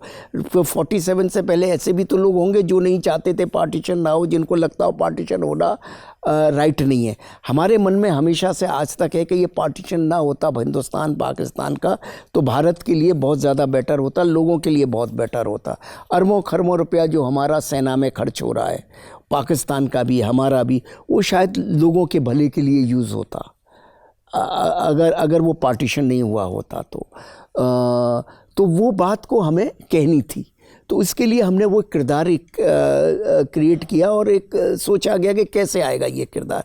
तो सोचते सोचते दिमाग में ये बात आई कि एक आदमी के जिसके डंडा लग गया था 1947 से पहले, और वो 1945-46 की अवस्था में ही है जब पार्टीशन की बातें हो रही हैं, और वो फिलोसफिकली ये सोचता है कि पार्टीशन नहीं होना चाहिए। तो इसीलिए उस करेक्टर का इम्पैक्ट इतना है कि आज 24, 22, 23 साल के बाद भी आप उस करेक्टर की बात मुझसे कर रही हैं। एक और मेरा छोटा सा सवाल है, उदित नारायण जी को हमने हमेशा रोमांटिक गाने गाते हुए देखा था, हमेशा ऐसे सूदिंग गाने गाते हुए देखा था, लेकिन जब हम उनको मैं निकला गड्डी लेके पंजाबी गाना गाते हुए देखते हैं तो एकदम ऐसे लगता है कि एक तो सनी देओल किरदार है और उनकी आवाज़ उदित नारायण दे रहे हैं। तो वो डिसीजन कैसे आया कि उदित नारायण जी को ये गाना गाना चाहिए? जब हमने पहला गाना गा रहे थे उड़ जा काले गावा, तो उदित नारायण की आवाज़ हमको बहुत अच्छी लगती थी। उदित नारायण साहब को हमने लिया, तो उस वक्त उदित नारायण जी ने जब वो गाना सुना तो उदित नारायण ने मुझसे बोला कि इस फिल्म के सारे गाने मैं गाऊंगा, और मेरे उनके बीच में उसी वक्त ही बात तय हो गई। तो फिल्म लाइन में बहुत सी चीज़ें भाईचारे और मोहब्बत में भी होती हैं, और उदित नारायण की आवाज़ तो अच्छी थी, तो हमारे लिए एक एक्सपेरिमेंट भी था वो गाना उनसे गवाना। तो हमने कहा कि ये यंग हीरो की आवाज़ है, सनी के लिए और भी यंगर फील देगी सनी सर को। एक बात तो ये थी। दूसरी बात ये थी कि वो पंजाबी गाना अंदाज में गाना गाएंगे तो एक ऑडियंस के लिए नई बात होगी, तो इसीलिए हमने उनसे वो गाना गवाए। फिर हम चाहते थे कि गाने जितने भी सनी सर की वॉइस के हों, एक ही सिंगर की आवाज़ के हों, तो इसीलिए हमने उदित नारायण साहब को कहा कि आप ही सारे गाने गाइए, और उन्होंने सारे गाने गाए। Hello sir. हाँ जी। मेरा नाम नितिका है जी। मेरा प्रश्न आपसे ये है कि जैसे आप गदरपुरी आपने जब उसके बारे में सोचा और फिर जब आपने बना रहे हैं एंड देन रिलीज़ हुई, तो आपका सबसे मेमोरेबल मोमेंट क्या था जो आप कभी भूल नहीं सकते? गदर 1 के तो बहुत सारे मेमोरेबल मोमेंट्स हैं। एक कोई जो बहुत ज़्यादा आपको याद हो? एक और बहुत ही मेरे को क्या है, जैसे कि रिस्क लेने की आदत है थोड़ी सी, और एक और मोमेंट है जो मैं कभी भूलता नहीं हूँ। वो मोमेंट है हमने हमेशा यूट्यूब पे देखा था और इधर उधर देखा था, नेट पे देखा था, डॉक्यूमेंट्रीज़ में देखा था कि कैसे सजी हुई ट्रेन आती है, फ़ोटोज़ में देखा था। तो हमारे एज ए डायरेक्टर उसको क्रिएट करने की बहुत मन में इच्छा थी, और मन में बहुत इच्छा थी। चूँकि VFX था नहीं, सारा क्राउड नेट चाहिए था, तो सब कुछ चाहिए था। तो हमने जब वहाँ शूटिंग कर रहे थे चंकी बैंक में, तो काफ़ी 48 डिग्री टेम्परेचर था। उसमें लोगों को कंबल पहना के ट्रेन की छत पे बिठाना आसान काम नहीं था, लोगों के लिए भी हमारे लिए भी। तो काफ़ी हज़ारों का क्राउड था। तो हमने ट्रेन पूरी सजाई, घाटें लगाई, ये लगाया वो लगाया, ट्रेन से सब चीज़ें लटकाई। और वो जब वो ट्रेन पहली बार हमने देखी तो हमको लगा कि एकदम 47 की ट्रेन ये तो लग गई है। तो एज ए क्रिएटिव डायरेक्टर के रूप में उस क्रिएटिविटी पे बड़ा एकदम ऐसा लग रहा था कि वाह, हम वो चीज़ अचीव कर पा रहे हैं, और हमारे लिए बड़ा एक्साइटमेंट था। और उस एक्साइटमेंट में और भी एक्साइटमेंट डेंजरस जोन तक पहुंच गया। कब? जब हमने क्या किया था कि हमें एक ट्रॉली चाहिए थी कैमरा शूट करने के लिए, इलेक्ट्रिक ट्रॉली, लेकिन वो इलेक्ट्रिक ट्रॉली हमें मिल नहीं रही थी और हमें मैनुअल ट्रॉली मिल रही थी। मगर एक्साइटमेंट इतना ज़्यादा था कि हम इलेक्ट्रिक ट्रॉली का वेट नहीं कर पा रहे थे, कब आएगी कब नहीं आएगी। तो मैंने डिसीजन लेनी, मैनुअल ट्रॉली पे ही आप कैमरा लगाइए। तो 3 कैमरे हमने मैनुअल ट्रॉली पे लगाए। एक कैमरा हमने लगाया जो टीनू वर्मा जी खुद लिए हुए थे, ट्रैक और ट्रॉली के बीच में, जिसमें टीनू जी थे। ऊपर 2 कैमरे थे, मैं था, नजीब भाई थे, और हम ऐसा ट्रेन का ऐसा शॉट ले रहे थे कि ट्रेन कैमरे की तरफ आ रही है। तो 10-12 फाइटर इस ट्रॉली को खींच रहे थे, पीछे की तरफ दौड़ा रहे थे। उधर से कोई 3 किलोमीटर दूर से ट्रेन आ रही थी और हम ऐसा शॉट ले रहे थे, ये करते हुए हम ऐसा शॉट ले रहे। पर ट्रेन 25-30 किलोमीटर की रफ्तार से तो चलेगी, उस रफ्तार से ट्रॉली तो नहीं जा सकती। आते ट्रेन हमारे 50 फीट के करीब आ गई और हम चिल्ला रहे हैं, रुक जाओ। हम खुद ट्रेन पे बैठे हैं और इधर से लोग भी साइड से, तब तक प्लेटफार्म आ गया था हमारी किस्मत से। तो प्लेटफार्म पर भी लोग ड्राइवर को बोल रहे हैं, रुक जाओ। और पता लगा ट्रेन हमारे 10 फीट आगे आ गई और उसने ब्रेक लगाना शुरू किया। 10 फीट आगे आके ट्रेन रुकी और मैं और नजीब भाई, हम सब लोग चलती हुई ट्रॉली से कूद गए और टीनू वर्मा बेचारा ट्रैक और ट्रॉली के बीच में फंसा रह गया। समझे, वो तो निकलने का कोई रास्ता नहीं था। मगर 10 फीट पहले वो ट्रेन रुक गई। वो भी एक ऐसा लम्हा था, मैंने कहा यार शर्मा जी आप करते क्या हो यार, एक्साइटमेंट में मैं कुछ भी कर जाता हूँ और मुझे इतना गुस्सा आता है कई बार, इसलिए अब अपने आप को बहुत कंट्रोल करता हूँ। मैंने कहा ये सब नहीं करना भाई। वो फिल्म का एक जुनून, एक पागलपन इतना ज़्यादा हो जाता है कि वो अब तो उसकी ज़रूरत भी नहीं है। अब तो VFX आने से जीवन इतना आसान हो गया। आज की डेट में वो शॉट लेना है तो कोई कर नहीं, लेकिन रियल और VFX में फ़र्क बहुत होता है। रियल होता है, VFX होता है, उसका एक्साइटमेंट करना वो सब कुछ अलग होता है। तो ये एक मोमेंट है जो मैं कभी भूलता नहीं। Thank you sir. हाँ जी। और नमस्कार सर, मेरा नाम शाजिया है। क्या है नाम आपका? शाजिया सर। शाजिया जी सर। जी शाजिया। सर मेरा क्वेश्चन आपसे ये है कि अगर उस वक्त में आपने गदर ना बनाई होती और आप वो स्क्रिप्ट उस टाइम पे ना डिस्कवर करते, वो थॉट उस टाइम पे ना आया होता, और आज की डेट में अगर वो थॉट आया होता और आज की डेट में अगर आप गदर बनाते, what would you have done differently today? What would you have thought about? या अगर आज की डेट में अगर गदर दोबारा बनाई जाती है आपके द्वारा तो क्या होता? बनाई ना गदर 2 अभी? नहीं सर, वो फर्स्ट ओरिजिनल तो वहीं से ही बनती और क्या बनती गदर की कहानी। अगर आज गदर की कहानी आती जी तो वैसे ही बनती। थोड़ा बहुत आज की, क्योंकि 20 साल का एक्सपीरियंस आपके साथ और जोड़ा है तो थोड़ा बहुत 10-20% ऊपर नीचे होता।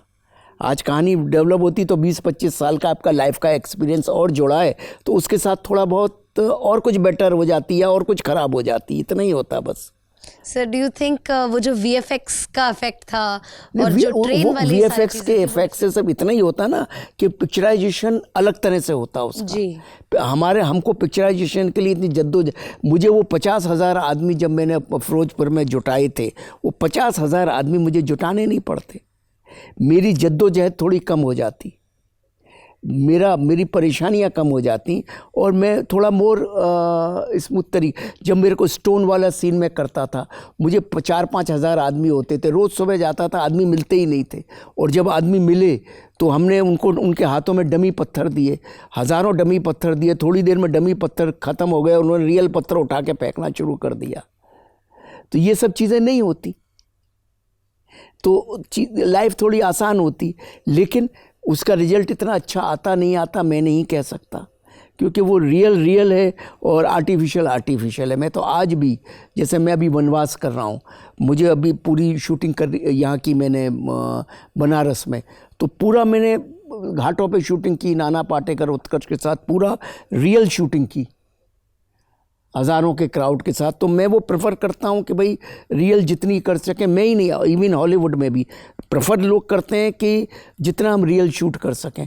वीएफएक्स सिर्फ वहीं हम शूट करते हैं जहाँ में वीएफएक्स की जहाँ हम कोई रियलिटी में अचीव ना कर सकें, तो हम वीएफएक्स यूज़ करते हैं। सर गदर 1 जब आई थी वो सुपर हिट हुई थी, फिर अभी गदर 2 आई, वो सब ब्लॉकबस्टर हुई, लेकिन सर दोनों के बीच में गैप एक 20-25 ईयर्स के अराउंड का है। 22 ईयर का। तो सर क्या मोटिवेशन आपको आई कि आप गदर 2 बनानी चाहिए? देखो क्या था, मैं पिछले 20-22 सालों से जहाँ कहीं भी मैं जाता था दुनिया में, जो भी मुझे मिलता था, वर्ल्ड में किसी भी देश में जाऊँ, अमेरिका जाऊँ, लंदन जाऊँ, ऑस्ट्रेलिया जाऊँ, कहीं दुबई जाऊँ, या हिंदुस्तान के किसी शहर में भी जाऊँ, हर व्यक्ति मुझसे बोलता था गदर 2 कब ला रहे हो, क्योंकि पार्ट 2 का ट्रेंड आ गया था हिंदुस्तान में। विदेश में तो था ही पहले से, लेकिन मुझे ऐसा लगता था कि जो आइकॉनिक फिल्में होती हैं उनके पार्ट 2 नहीं बन सकते। लेकिन गदर 2 में एक चांस था, क्योंकि जीते बच्चा था, जीते बड़ा होगा, तो तारा सिंह के परिवार की कहानी बन सकती थी, क्योंकि अब उसमें गुंजाइश थी जीते के बड़े होने के बाद उसकी प्रेम कथा क्या होगी, उसकी दुनिया में क्या होगी। और हिंदुस्तान पाकिस्तान के रिलेशनशिप तो वैसे ही थे, कोई चेंज उसमें हो नहीं रहा था। तो लेकिन मैं हमेशा सोचता था कि जब मुझे कोई कथा का एटम बम मिलेगा, कोई कथा ऐसी मिलेगी कि हर आदमी मुझे कहता था क्या होगी, जीते जाएगा पाकिस्तान, वहाँ एक लड़की से प्यार में पड़ जाएगा और कहानी बन जाएगी। और कितने लोग मेरे को ये कहानियाँ भेजते थे। मैंने कहा यही कहानी मुझे बनानी नहीं है, क्योंकि पाकिस्तान कोई टूरिस्ट प्लेस तो है नहीं, और इतनी घटना के बाद भी जीते जाए वहाँ पाकिस्तान में प्यार करने पॉसिबल नहीं है। फिर मुझे कोई बोलता था लंदन में कोई पाकिस्तानी लड़की मिल जाएगी, वहाँ प्यार करेगी। मैंने कहा करेगा ही नहीं।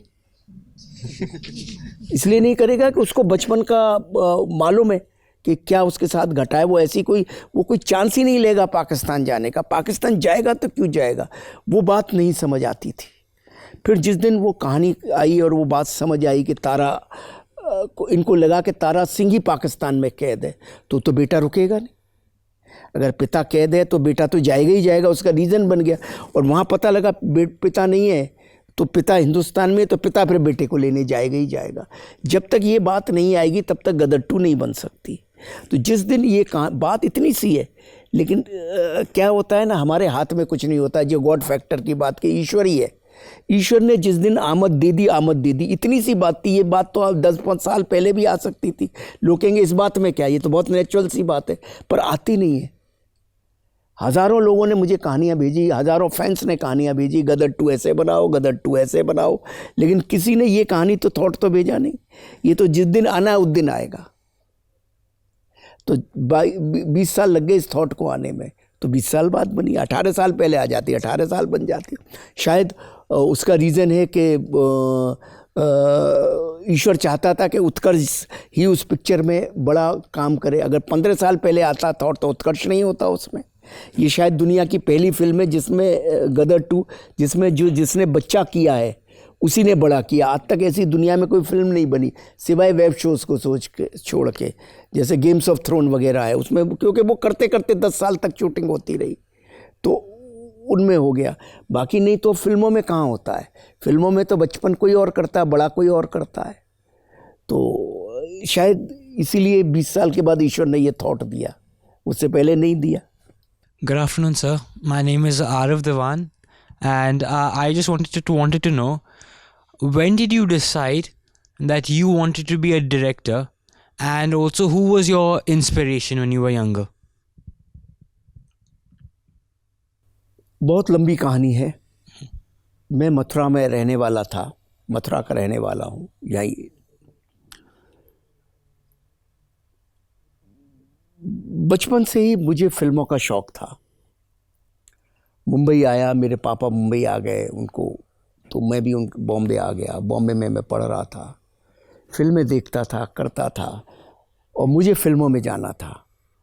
और सबसे इम्पोर्टेंट चीज़ होती है जब आप कोई भी प्रोफेशन आप लेते हैं, तो आपको ये जानना ज़रूरी है आपके लिए। आपको हर किसी को ये लगता है कि मैं इसके लायक हूँ।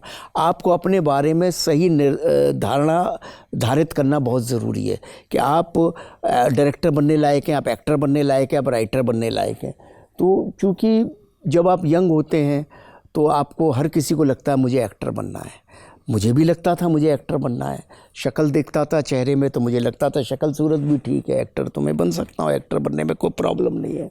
लेकिन फिर मैं अपने आप को तोलता था तो मुझे लगता था यार देखो मैं तो कोई इतना अच्छा डांसर नहीं हूँ, मेरी तो कोई अमिताभ बच्चन जैसी हाइट भी नहीं है। उन दिनों अमिताभ बच्चन धर्मेंद्र हुआ करते थे, इनके बगल में तो मैं खड़ा हो नहीं सकता। ये आमिर खान तो बहुत साल बाद आए। उस वक्त तो हीरो की हाइट 6 फीट का हीरो होना चाहिए, 5 फुट 10 इंच का हीरो होना चाहिए, बॉडी बिल्डर होना चाहिए, ये वो सब था। तो मुझे लगा मैं उसके लायक उतना बड़ा नहीं हो सकता, मैं एक्टर बन भी जाऊंगा तो कभी टॉप में नहीं आ सकता। और तो क्या करूं, मुझे कहानी लिखने का शौक़ है, मुझे डायरेक्शन का शौक़ है, फिल्म बनती कैसे मेकिंग का शौक़ है। और मुझे लगा कि हाँ इसमें मैं अगर ये काम करूं तो शायद इस काम में मैं 10, 12, 15, 20 लोगों के बीच में मैं आ सकता हूं। एक्टरों में नहीं आ सकता। एक्टर इतने बड़े दिलीप कुमार हैं, ये है वो है।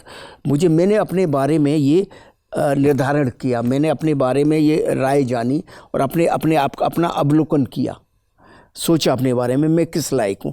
फिल्म लाइन में सबसे ज़्यादा इम्पोर्टेंट यही होता है, आप लोगों के लिए बता रहा हूँ, आपके बारे में स्वयं का जजमेंट। कि दुनिया क्या कहती है वो इम्पोर्टेंट नहीं है, आपको क्या लगता है आप कहाँ। हर किसी को ये लगता है मैं इसमें बेस्ट हूँ। मेरे पास जो कहानियाँ आती हैं, मेरे पास जो लड़के आते हैं कहते हैं आई एम द बेस्ट, मगर वो ऐसा होता नहीं है। जब आप 100 लोगों के बीच में खड़े होते हैं तो 100 में से एक ही एक होगा, 99 नहीं होंगे। तो वो अपने बारे में वो राइट जानना वो बहुत ज़रूरी है। तो मैंने जो स्वयं का अवलोकन किया तो मुझे लगा कि मैं ये कार्य ज़्यादा बेहतर कर सकता हूँ, तो मैंने फिर वही चुना। अगर मैं दूसरी रास्ता चुन लेता तो शायद मैं यहाँ आज नहीं बैठा होता। तो इसीलिए बस वो वहाँ से वो मन में विचार आया और मैंने फिर उसी रास्ते पे चला। तो आप लोगों को भी बोल रहा हूँ, आप अपने बारे में अवलोकन अपना राइट करें, आप अपने बारे में राइट सोचें आप किस लायक हैं। जब तक आप ये नहीं सोचेंगे आप किस लायक हैं, तब तक आपका रास्ता कभी बनेगा नहीं, आप गलत फहमियों में जीते रहेंगे। नमस्कार सर, मेरा नाम वरुण है। सर मेरा आपसे एक ये क्वेश्चन है, मैंने गदर एक प्रेम कथा जिस टाइम आई थी उस टाइम तो मैं पैदा नहीं, मतलब हो भी गया हूँ तो सर मुझे याद नहीं था कि ये ऐसी भी कोई मूवी आई हुई है, बट मेरी फैमिली को भी बहुत पसंद थी वो मूवी। एंड सर जब मैंने वो मूवी देखी उसके बाद सर मुझे ना, मैंने जितने जनों से मतलब पूछा, जितने से मैंने उस मूवी के बारे में डिस्कशन करा, तो सब ने एक ही चीज़ बोली कि मूवी बहुत अच्छी थी। एंड मूवी में एक सीन सर मैं आपसे पूछना चाहता हूँ, आपके माइंड में कहाँ से आया वो थॉट सर, जब वो सनी सर जब उनको मारने के लिए पब्लिक आती है सर, जब वो हैंड पंप उखाड़ लेते पूरा सर, वो चीज़ एक एपिक सीन था सर कि मतलब वही चीज़ क्यों, वाला हाथ से भी तो फाइट कर सकते थे एंड कोई भी चीज़ हो सकती है, हैंड पंप भी क्यों उखाड़ा। और वही सेम चीज़ गदर 2 में भी थी। तो सर एक वो एपिक सीन था। क्या था कि जब मैं वो सीन सोच रहा था तो बहुत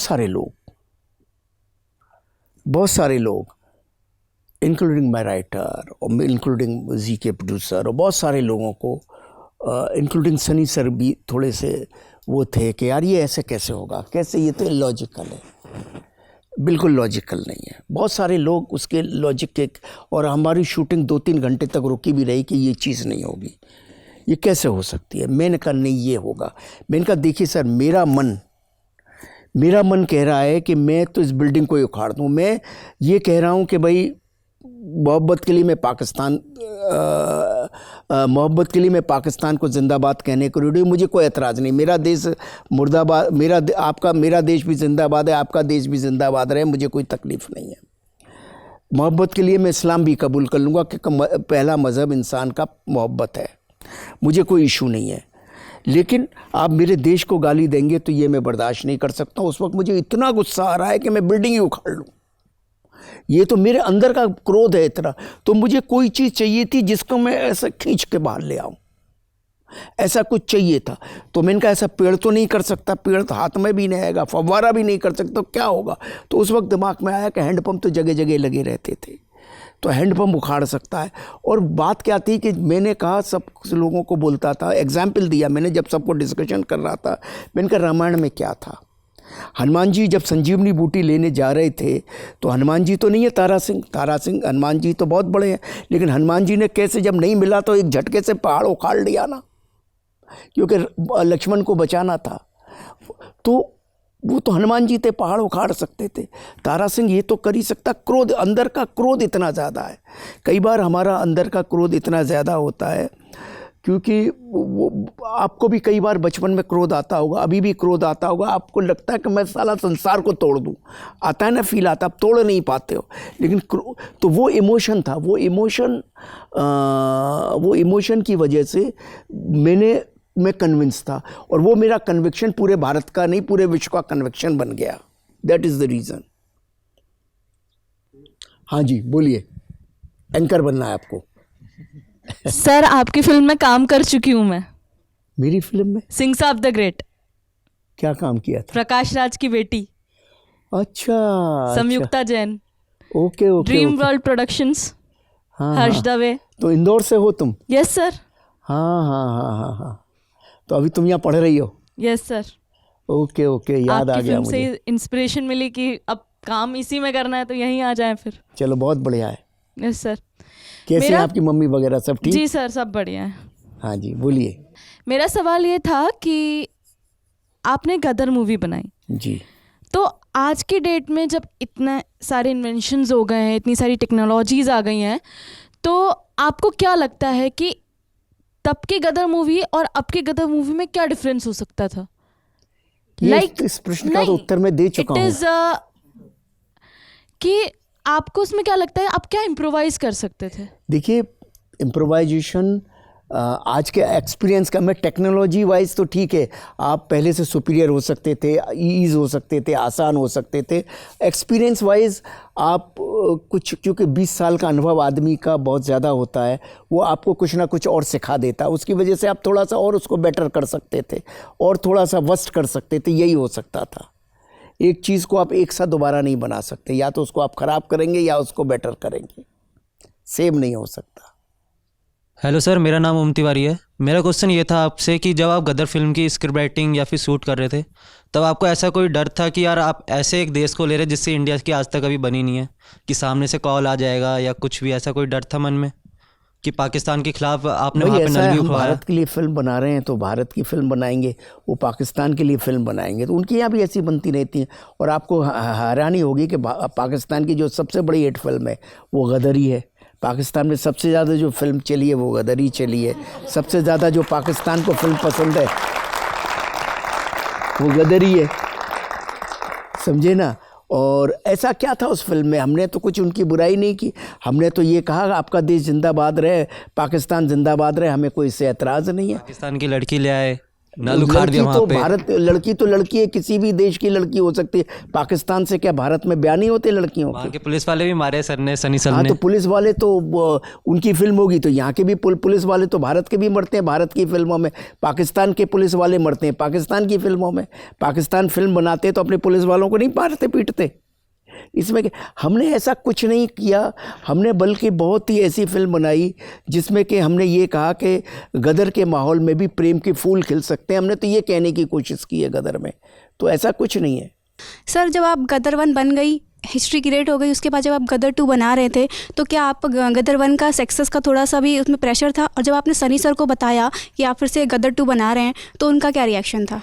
भाई सनी सर बहुत ही ज़्यादा सोच में थे कि भाई गदर 2 आप बनाएंगे, कैसे होगा, वो पिक्चर इतनी बड़ी हिट है, ये वो है। एज एन एक्टर उनका ये थिंकिंग एकदम राइट थी, होनी भी चाहिए, और हम सबकी थी, हम सबको ही था कि भाई मैंने जब जी में भी कहानी सुनाई तो पुनीत गोयल जी से मेरी जो बात हुई, उन्होंने भी मुझसे हाथ मिलाते वक्त यही कहा कि गदर 1 की इज़्ज़त रहनी चाहिए। और मुझे को सबसे ज़्यादा थी, मैंने कहा मैंने सब 20 साल से सोचा है गदर 2 बनाने के लिए, तो जब मुझे लग रहा है कि गदर 2 गदर 1 के बराबर आके कहीं खड़ी होगी आसपास ही, तभी सोच के तो मैंने बनाई। और ईश्वर ने उसका परिणाम भी दे दिया। तो वो फियर तो होता ही है, लेकिन मैं बहुत कॉन्फिडेंट भी था कि ऐसा होगा। और अब गदर 3 भी का भी अभी थॉट आ गया है, वो भी तभी बनेगी जब ऐसा लगेगा कि भाई कि ये गदर 2 और गदर 1 के बराबर कहीं खड़ी हो सकती है, उनसे आगे जा सकती है, उससे पहले नहीं बनेगी। जी, गदर पे हमने बात की, गदर 2 पे भी बात हुई, और अब आप नई फिल्म आपकी आने वाली है वनवास, उसके बारे में बताइए, और ये कब रिलीज़ होने वाली है, किस बारे में? वनवास देखिए, हमारी जो फिल्म है क्या है कि जब ये फिल्म शुरू हो रही थी, गदर रिलीज़ से पहले मैंने नाना पाटेकर साहब को साइन कर लिया था, और उत्कर्ष थे इसमें, उत्कर्ष हैं इसमें। तो नाना पाटेकर साहब का मेरे को फ़ोन आया गदर के ब्लॉकबस्टर होने के बाद कि भाई अनिल, तेरी तो पिक्चर गदर 2 बहुत बड़ी ब्लॉकबस्टर हो गई है, अब तो तू कोई बड़ी एक्शन पिक्चर बनाएगा, ये फैमिली फिल्म वनवास क्यों बनाएगा? तो उस वक्त इस फिल्म का नाम जर्नी था, तो क्यों बनाएगा? तो मैंने कहा सर ऐसा है कि अपने ही देते हैं अपनों को वनवास। ये जो फिल्म है, ये फिल्म मैं इस एक्शन पिक्चर तो मैं कभी भी बाद में भी बना लूँगा, बनानी है मुझे, गदर 3 भी बनानी है, लेकिन ये फिल्म शायद हमारे संसार, हमारी दुनिया की आवश्यकता और मेरी आवश्यकता है, मुझे ये फिल्म बनानी ही बनानी है। क्योंकि माता पिता का कर्म होता है बच्चों को पालना, और बच्चों का धर्म होता है माता पिता को संभालना। ये थॉट मुझे संसार, ये हर दिल का ये थॉट है, ये थॉट मुझे संसार तक पहुंचाने। आज घर घर में वनवास हुआ पड़ा है, हर बुजुर्ग आदमी बेचारा घर में बैठा रहता है एक वनवासी की तरह, उसका कुछ ना बच्चों के पास टाइम है, ना किसी के पास टाइम है। हमारी सोसाइटी ऐसी हो गई है, हम चाहते हुए भी बहुत कुछ नहीं कर पा रहे। तो मैंने कहा ये बहुत ही इमोशनल सब्जेक्ट है, और ये बात 600 करोड़ आदमियों को ये बात कनेक्ट करेगी। तो ये बात मुझे लोगों तक इस फिल्म के माध्यम से पहुंचानी है और जगाना है लोगों को फिर से। तो ये थॉट सोच के मैंने कहा ये फिल्म मुझे बनानी है, this is the requirement of the society. और एज ए डायरेक्टर मुझे कुछ ऐसा भी करना ही है जो कि समाज और सोसाइटी के लिए बहुत आवश्यक हो। भगवान ने मुझे मौका दिया है, गदर 2 इतनी बड़ी ब्लॉकबस्टर हो गई है, तो ये फिल्म में बना सकता हूँ, अफोर्ड कर सकता हूँ बनाना, और मैंने बनाई। और बहुत ही सेंसिटिव सब्जेक्ट है, और मुझे उम्मीद है अभी ये क्रिसमस पे रिलीज़ होगी, और मुझे उम्मीद है कि लोगों को बहुत पसंद आएगी ये फिल्म, बहुत टच करेगी। क्योंकि अभी कुछ दिन पहले के ये किस्सा सुनाना चाह रहा हूँ मैं आपको कि मैंने इसके रशेज़ दिखाए। एक मेरा दोस्त था जो लंदन से आया था, 10-12 दिन इंडिया में ही था, अपने माता पिता कलकत्ता में उसके पिता थे, मिलने नहीं जा सका। फिल्म के रशेज़ देखते ही वो बिज़ी था बहुत, नहीं बोले चला जाऊंगा, कल जाऊंगा, परसों जाऊंगा, पिता ही तो है, रोज़ तो बात करता रहता हूँ, चला जाऊंगा। तो फिल्म के रशेज़ देखने के बाद ही उसने कहा कि बॉम्बे के सारे कार्यक्रम कैंसिल, मैं आज शाम की फ़्लाइट से ही कलकत्ता जा रहा हूँ और अपने पिता के पास जा रहा हूँ। और उसने 6 दिन तक फिर वो कहीं नहीं गया, सिर्फ अपने पिता के साथ ही गया। सब गाड़ी चला के हर रिश्तेदार के पास ले गया, हर जगह खाने खिला रहा है, बातें कर रहा है। 5-6 दिन से वो पिता के साथ ही रहा। वो इतना अंदर गिल्ट आ गया कि बोले यार पिता ने इतना कुछ मेरे लिए किया, मेरे पास पिता के लिए इतना समय नहीं है। तो एक्चुअली बात यही है, संसार की सच्चाई यही है कि हमारे पास पिता, माता, जब बच्चा बीमार होता है तो पिता अपनी सारी दुनिया छोड़ के चला जाता है, उसके लिए नौकरियां छोड़ देता है, सब छोड़ देता है। लेकिन क्या जब पिता अकेला है तो बच्चे का कर्तव्य नहीं है उसके संग रहना? हमारी नौकरियां, हमारी चीज़ें, हमारी मजबूरियां शायद हम नहीं छोड़ पाते, हमारे बॉस नहीं छोड़ते, हमारी चीज़ें नहीं छोड़ती, हम नहीं कर पाते। लेकिन हमारे लिए जीता जागता तो ईश्वर माता पिता ही है। तो ये फीलिंग ये फिल्म जनरेट कराती है, ये एक बात जनरेट कराती है कि भाई, तो इसीलिए मुझे लग रहा था कि ये फिल्म बनाना बहुत ज़रूरी है, और यही ये फिल्म है बस। जी, वनवास के लिए आपको बहुत बहुत शुभकामनाएं। जी धन्यवाद। और शाहकार के इस एपिसोड में हम अनिल शर्मा जी के साथ बातचीत कर रहे थे। कमेंट सेक्शन में बताइए आपको एपिसोड कैसा लगा। शुक्रिया। Thank you very much everyone. मुझे भी आप सब लोगों से मिलकर बहुत अच्छा लगा।